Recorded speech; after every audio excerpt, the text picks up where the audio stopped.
to my garden with one of my telescopes in a lovely, hot, glorious day, but as insulting it generally is. Now, echoes. We all know about sound echoes, but did you know we can also have light echoes? I can assure you we can. The story really goes back to the year 1572 and the Danish astronomer Tycho Brahe. Now, Tycho was a remarkable man. He had a very eventful life, and when he was a student, he fought a duel, had part of his nose sliced off, and he made himself a new nose out of gold, silver, and wax. Well, he was passionately keen on astronomy. Obviously, no telescopes. They didn't come along until years later. But Tycho set up an observatory on the island of Hven, and there he drew up an amazingly accurate catalogue of stars. It remained the best for a long, long time. A masterpiece of careful, accurate work. Come now to 1572. Tycho interprets the starry sky. Of course he knew all the stars perfectly, and he looked at the constellation of Cassiopeia. Well, you must know Cassiopeia. The 5 main stars make up a W on the far side of the pole star from the Great Bear. Tycho looked at them, and there was something else there. A very brilliant star where no star had been before. It became visible with the naked eye in broad daylight, and then, as the months passed by, slowly faded away and was lost. Until 1952, when the English astronomers Hazard and Hembury Brown detected a radio source in just the position where Tycho's star had been. We now know what that star was. It was a supernova, the sudden flare-up of a very faint star. Well, what's all this got to do with light echoes? Chris, over to you. Thanks, Patrick, but don't go anywhere. I need you to represent Tycho Brahe. Not Tycho Brahe, Tycho Brahe. And I've got his gold, silver, and wax nose to prove it. Well, I think it suits you, Patrick, and I know better than to argue with somebody who fights duels. But if you're Tycho down on Earth, then I must be the star that he saw a few hundred years ago. The year, in fact, is 5500 BC, and we're about to explode to go supernova. Light from the explosion is emitted in all directions, and Pete and Paul are going to represent 2 nimble light rays heading out into space. One of them, Pete, happens to be heading directly for Earth, but Paul's heading into deep space, or at least he is, until he collides with a cloud of gas and dust and is reflected towards the Earth. Time goes by, and as we reach 1572 AD, the first of our light rays, Pete is arriving at Earth, where he's observed by Tycho Brahe. Got it, Patrick? I have indeed. Excellent. So Tycho has seen the supernova, but it's not until 2008 that the second light ray, Paul, arrives at Earth and is observed by the Subaru telescope in Hawaii. And that's all a light echo is. It's a reflection that allows us to see light from the supernova many hundreds of years since it happened. We are actually seeing the spectrum of Tycho Brahe's star. That's right, and the spectrum's important because that's how we know the light came from the supernova. It has the same spectrum, the same fingerprints as light that we might observe directly. Light beams? Thank you very much. Well, light echoes aren't common, but there are other examples, and recently I talked about them to our 2 eminent guests, Professor Mike Bode and Dr. Tim O'Brien. So light echoes are really important. I think quite excitingly, in astronomy we're used to being limited to one particular point of view of an object. We're sort of stuck here on the Earth and we're looking in one direction, so we tend to see things from just one side. But with a light echo, because the light's sort of travelling in different directions and then bouncing back off these other clouds around it, we actually get to sort of have a look around the back of something in space, which is quite a bizarre idea, but certainly gives us a lot more information about the three-dimensional structure of these astronomical objects. The story of light echoes really begins with a star that flared up in the constellation of Perseus in 1901, G.K. Persei. Yes, that's right. G.K. Per was the first bright nova of the 20th century, and it changed the face of the constellation of Perseus. Now, that explosion of G.K. Persei in 1901 was soon followed, observationally, by wispy so-called nebulosity seen to surround it.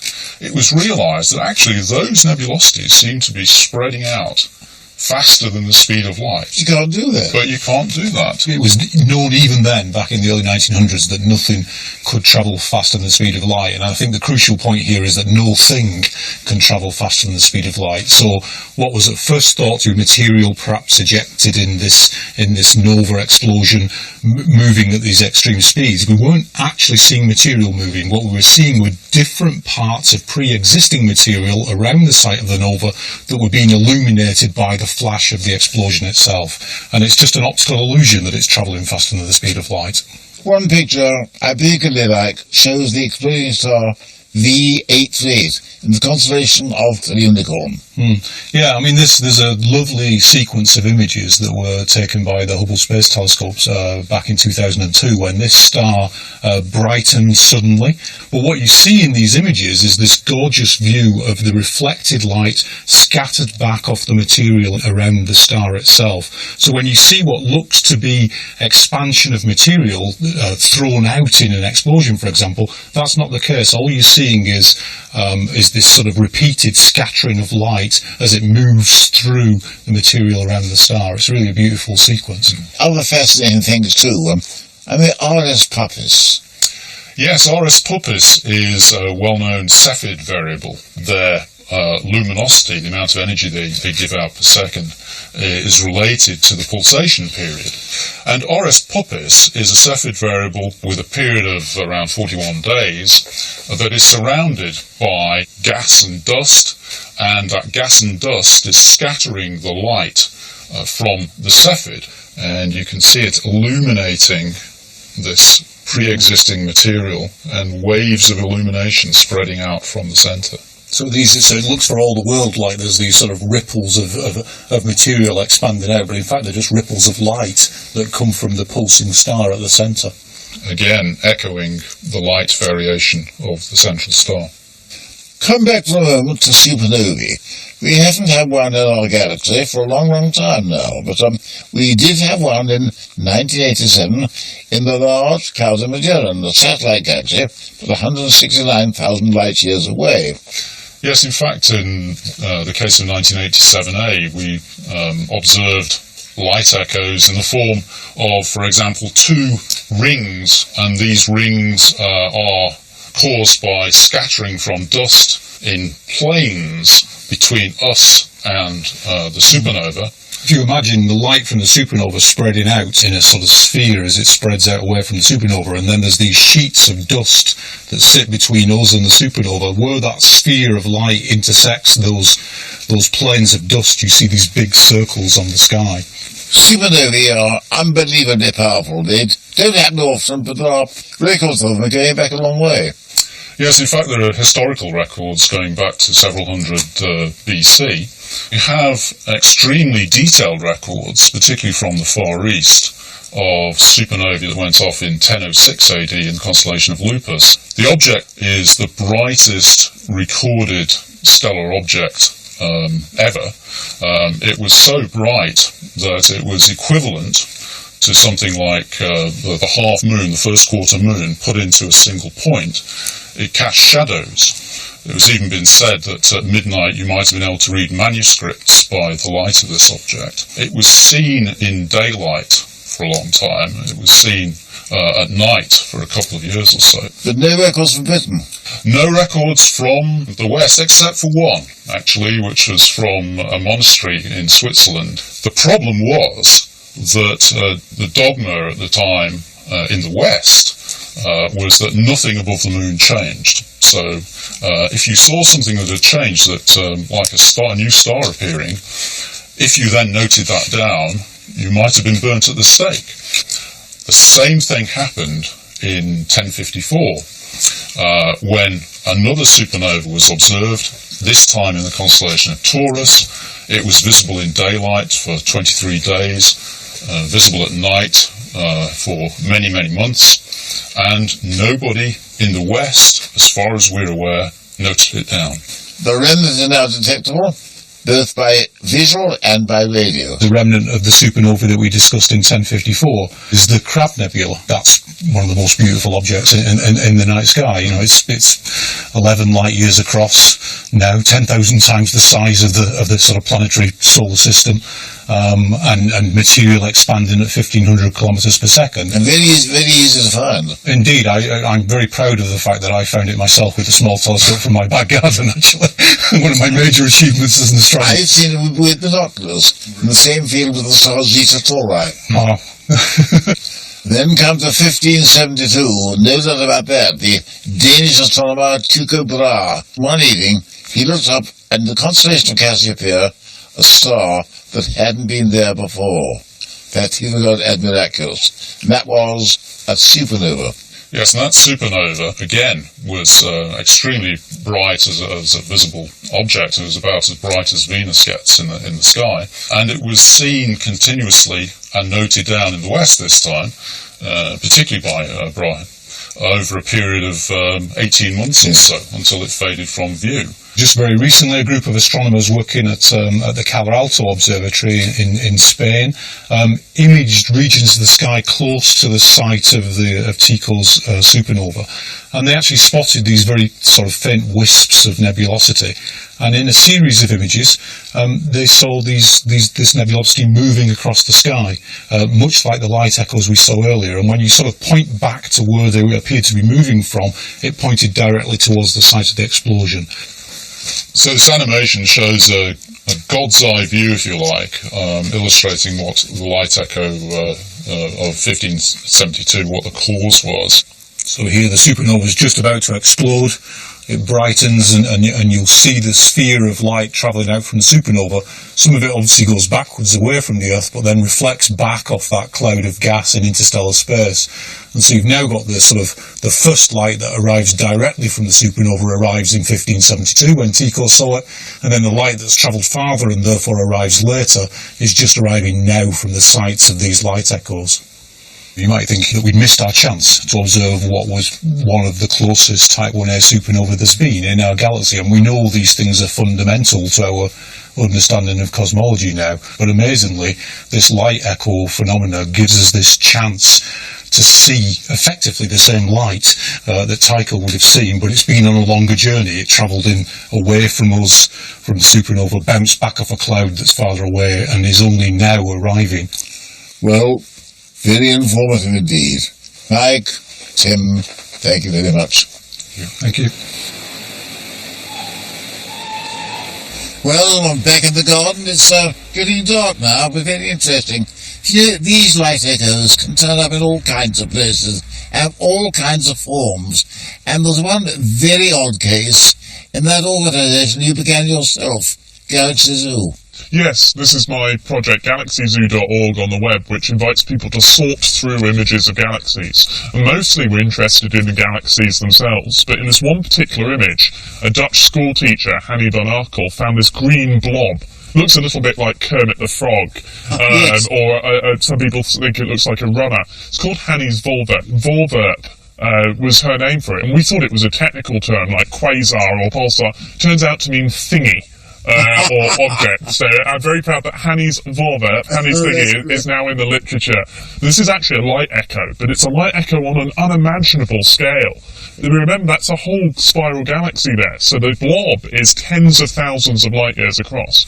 And what's happened is that galaxy, which goes by the name of IC2497, used to have a very, very bright nucleus. The black hole at the centre was feeding, the material that was dropping in gave out radiation, was shining really brightly. You would have been able to see it with binoculars, would you believe? And that light has hit gas excited the gas which has emitted light, and we see it as an echo of what was happening at the centre of the galaxy 20, 30, 40,000 years ago. We've even pointed the Hubble Space Telescope at it, and I hope that in a few months' time I'll be able to show you the most amazing images from Hubble of this unique object. Come and show them, but show that things may turn up in any way. This certainly has. Well, Chris, congratulations upon that. After all, you started the entire programme. That's true, but it was the human eyes that saw it, and it's that instinct to go, what on earth's that weird thing? And it turns out, as so often, to be a light echo. Chris, thank you very much. Well, we won't see any full web tonight, but there's plenty to see. And over my 15-inch telescope, Pete and Paul are getting ready to look for a comet. The appearance of a reasonably bright comet in the night sky is always a welcome sight for an astronomer, and this month we have comet 103P Hartley, or Hartley 2 as it's known.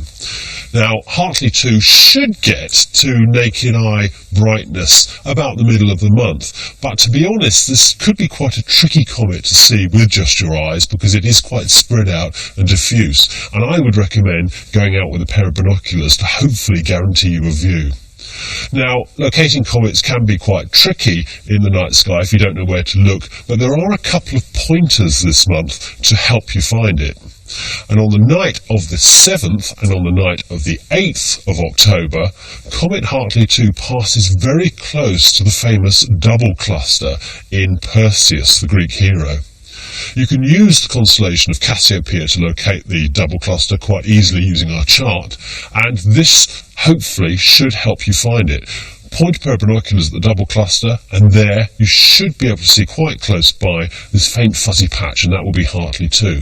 Now after this, the comet heads off into the constellation of Auriga itself, and it could become quite difficult to see at this time because the bright moon will interfere with the view. But we're in for a real treat with Hartley 2 at the beginning of November, because on the 4th, the NASA Epoxy mission is set to do a close flyby of the heart of Hartley 2, the nucleus of the comet. Now, we're covering that in next month's programme, and if everything goes to plan, this should give us our first view of the nucleus of Comet Hartley. That should be absolutely fantastic. Now, I've mentioned the constellation of Auriga, the charioteer, and just below that is another familiar constellation known as Taurus the Bull. And at the start of November, in the first week of November, there is a meteor shower which should send out meteor trails emanating from that constellation. The shower is known as the Taurids, and it's not a particularly active shower. It's got quite a low rate of meteors that you're likely to see.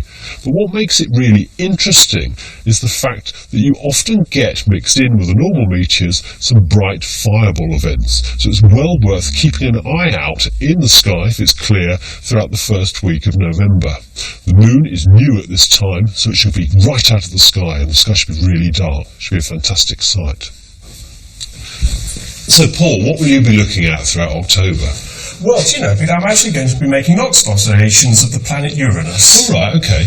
It's had a bit of a bad press, the planet. I feel sorry for it in a way. And it's been well south for British observers, but now it's moving back up and becoming quite a viable target. Okay, and it's quite easy to see as well. It is very easy to see. It's very near to the planet Jupiter, so we've got a little guide, and, you know, it's one of those planets that's got this bad press of being dull, bland, uninteresting, but that's really just become sort of astronomical hearsay, because nobody really observes it on a regular basis. Well, it's an awfully long way away, so it presents a very tiny disk. It does. It's just under 4 arc seconds, so it's about the same sort of size as Jupiter's That is quite small, isn't very, it? very small. Yeah. And it is true, you will need a larger telescope to get anything out of it. It's visible with binoculars, naked eye almost, but you'll need a large telescope to see it, the disk or any details on it. What sort of things could you see on it? Well, with my 8-inch reflector, I have been able to see this beautiful sort of bright equatorial band and some cloud structure and a couple of the brighter moons, but that's about it. And if you want to see much more, you'll need a much larger telescope, something like this. I took a picture a couple of weeks ago, and it did show a sort of light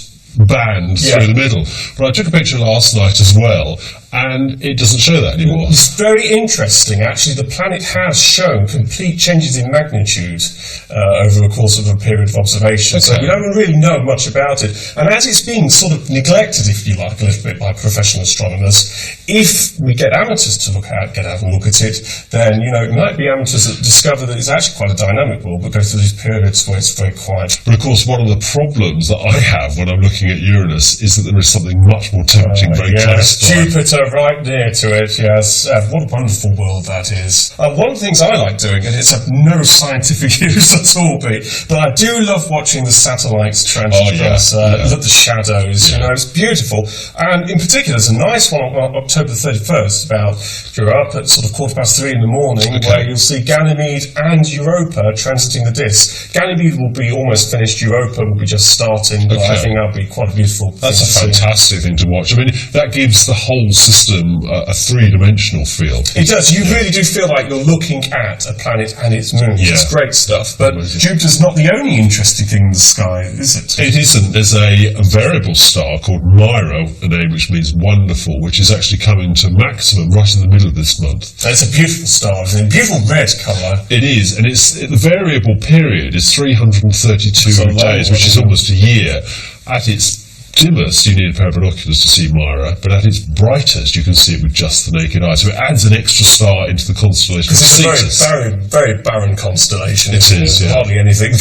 So it's well worth going outside to see whether there is an extra star in there. The beauty about Mira, actually, is you never know quite how bright it's going to get. Well, hopefully I shall manage to catch it, because most of the time I've looked at Mira, it's been dim, and I've always managed to miss the maximum. Well, middle of the month. I should be out there looking and hoping. Now, if we return to the solar system, Chris has got some quite exciting news about the planet Mars.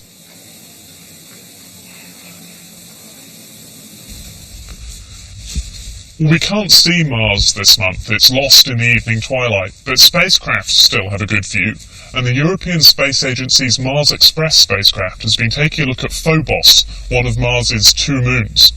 It's been trying to work out how Phobos formed. It was thought that it was an asteroid that had been captured by the red planet. But Mars Express tells us that its composition isn't like that of any asteroid we know of, nor is it anything like any of the meteorites that we have down here on Earth. So Phobos could be an unusual asteroid, a whole new class of asteroid, or it could have formed when something hit Mars's surface, throwing material up into orbit, which then coalesced to form Phobos, just like our moon formed when something very big hit the Earth.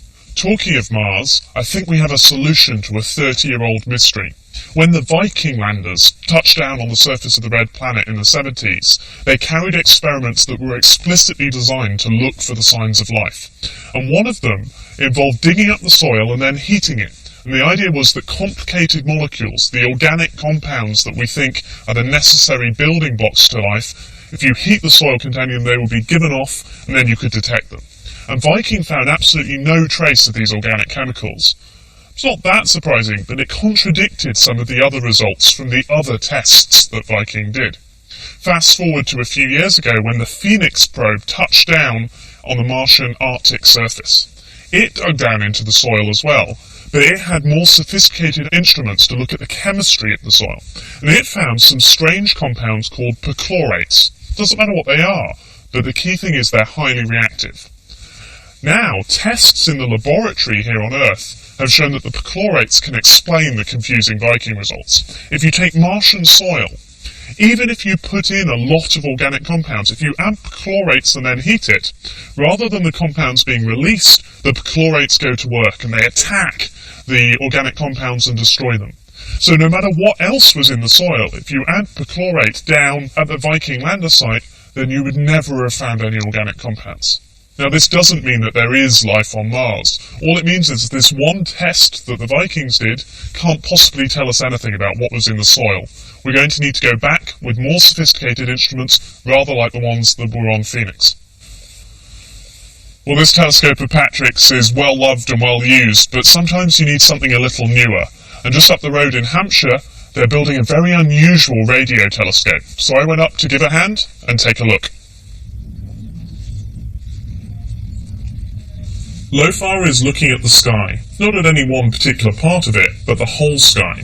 And because it's looking in radio waves, it can do this 24 hours a day. This site is only one small part of LOFAR, just one in a network of almost 40 similar sites right across Europe. 10 years ago in the Netherlands, some astronomers came up with an idea to build a revolutionary new kind of radio telescope, which would look at very low radio frequencies, which haven't really been probed before. It was realised that in order for the project to be a big success, it would be important to have stations, antenna stations such as this one, in countries beyond the Netherlands, and that gives you the ability to make very high resolution pictures on the sky. And without the international stations, we observe the galaxy where we know there's a black hole at the centre, and this was just a kind of fuzzy blob. Once you bring in the international stations to get the high resolution, then you can see structure down in the centre of the galaxy, and this actually shows you that over the past few millions of years or so, there's been intermittent periods of activity from the central black hole, and that in turn ties into things we know about, for example, galaxy formation. So you really start to see down into the details of things like activity around black holes. LOFAR doesn't look anything like a traditional radio telescope. My first contribution to LOFAR? For starters, it seems to be made from bits and pieces that you'd find in a DIY shop or in your local garden centre. What on earth does this do? This is the heart of the telescope. This is a mirror. This is a radio Doesn't mirror. look much like a mirror. It's for reflecting the radio waves. In an optical telescope, you spend all the money and energy making the mirror. Right. And this telescope is the cheapest, most rudimentary part of the telescope. It's the electronics that matter here. And the computer. Yeah. Despite its industrial look, LOFAR is still susceptible to all sorts of interference, including from an unexpected source. The most important part of the whole antenna are these silver bits. This is armour to stop the rabbits nibbling through the wires. LOFAR UK is now online, busily scanning the entire sky, whatever the weather. Scan the LNAs and cables.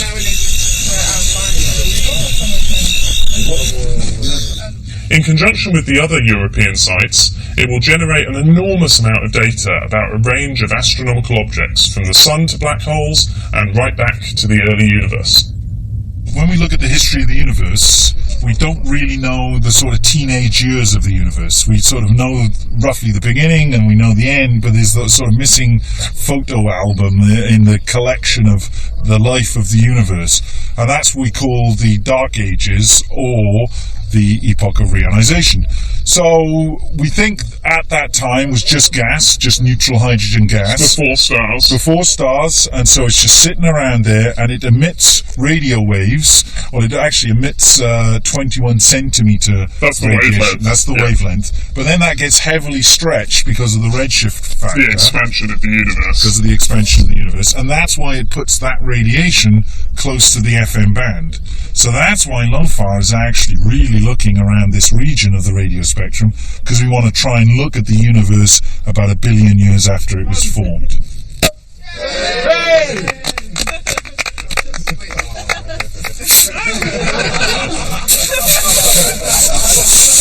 Well, the antennas are all in place. A huge amount of work remains to be done, but it won't be long now before there's real science flowing from this amazing site.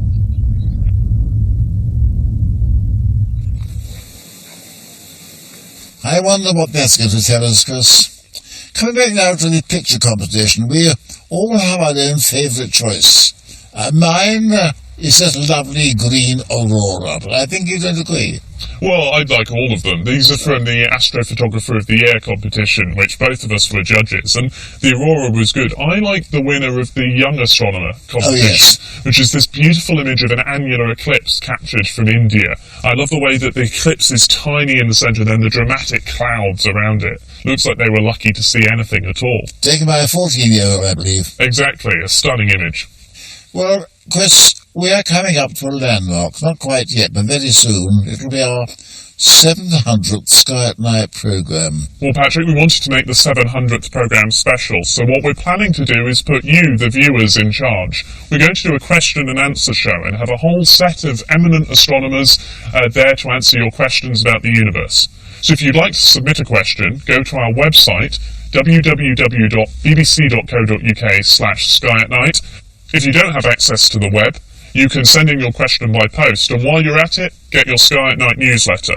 Send a self-addressed envelope to newsletter number 119, The Sky at Night, BBC Birmingham, the mailbox B11AY, and we'll do our best to answer as many of them as possible on our 700th programme next March.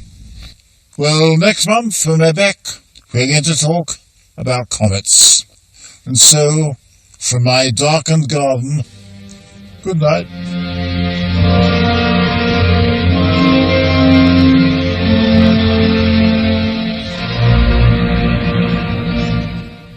Coming up next this evening here on BBC4, Richard Wilson takes to the road in search of Britain's best drives.